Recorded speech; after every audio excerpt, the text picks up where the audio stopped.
one of my favorite simple little practices from Qigong is a variation of a silk rolling practice.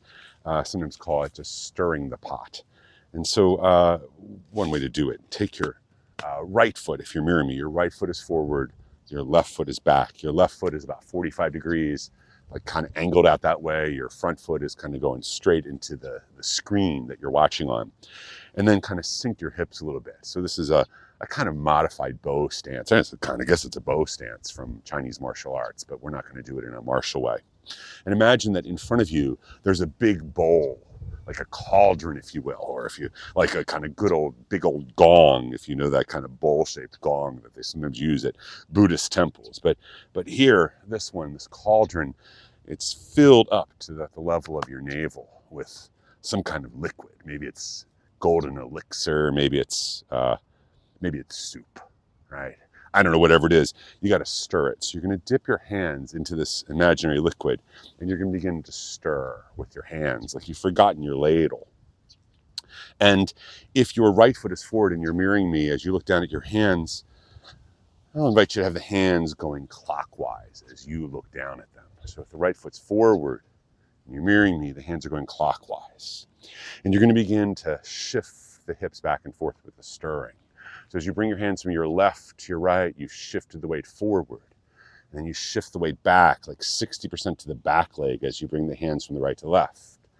So you're shifting the weight and you're stirring this big cauldron. And you could do this in very precise ways, but here, don't worry about it. Just stir the cauldron. And I would advise you, don't record this. This is not Instagram worthy posturing, I would imagine. I mean, I don't know, if you're really beautiful, then maybe you'll get lots of views, but this is, I don't know, you could do this anywhere, right? I mean, I often say you could do this in line at the grocery store. You're hanging out, you just start busting out some Qigong. People love that. They love it when the person in front of you, don't you love it when the person starts doing Qigong rather than take the stuff in their cart and put it up on the conveyor belt? But we're all joking aside, just stir. And here, let the rhythm of your breath be natural. You're not trying to bring it in phase with the movement of the hands. You're just stirring. And at first, you're just stirring with your fingertips, like your fingertips are doing the work. And we're doing circles here, so don't lock your gaze, like don't lock your eyes right on the center line. I often, when I do this, I just let the head wander with the circles, right, just to get into it. But however you do it, just let everything flow. And then try to bring the felt sense of the origin of the movement up to the wrists, so that like the wrists are doing the work and the hands and the fingers are kind of dragging behind in the elixir. And maybe bring it up to the elbows, so the elbows are circling. That's where the movement originates from. And the wrists are following the elbows through space, and then the fingertips are following the wrists. And then maybe bring it up to your shoulders. So the shoulders are moving in more or less horizontal circles in space. And the elbows are following the shoulders, and the wrists are following the elbows, and then the fingertips dragging behind. Maybe the golden elixir begins to thicken.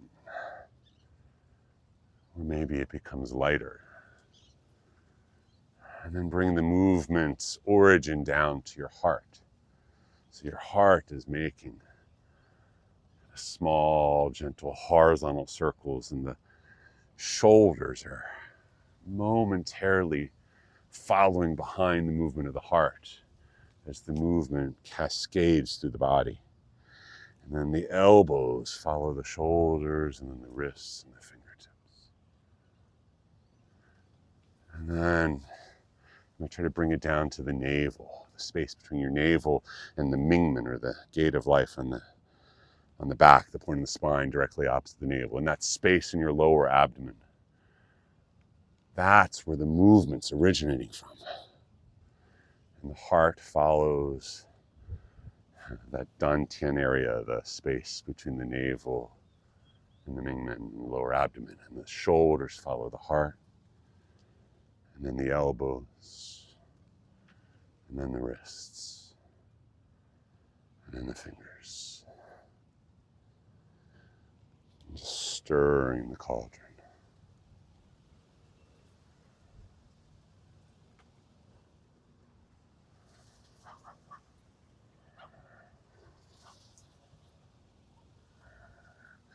And you keep going, but let's try, we'll play with the other side.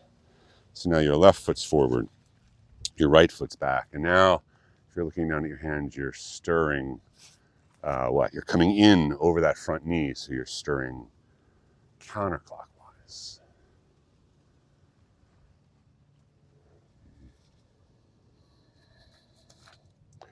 And you can take a wider, lower stance sometimes, like really stir, like a bigger cauldron, kind of getting toward the sides, or you take a narrower stance, right, and just have the wave of movement kind of going from the navel to the heart, shoulders following, and then the elbows, and the wrists and the fingertips.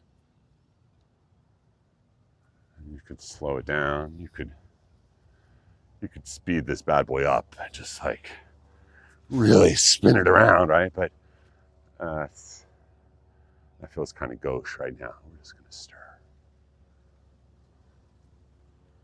So this is a technique. It's based on a movement, or I got it from a movement in the basic or intro version of Hunyuan Qigong.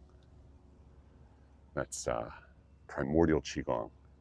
This was taught by Master Feng Zhichang. I never got to work with Master Feng, but I learned that practice from one of my main teachers, Ken Cohen, and this is a variation of a move that he calls washing the bowl.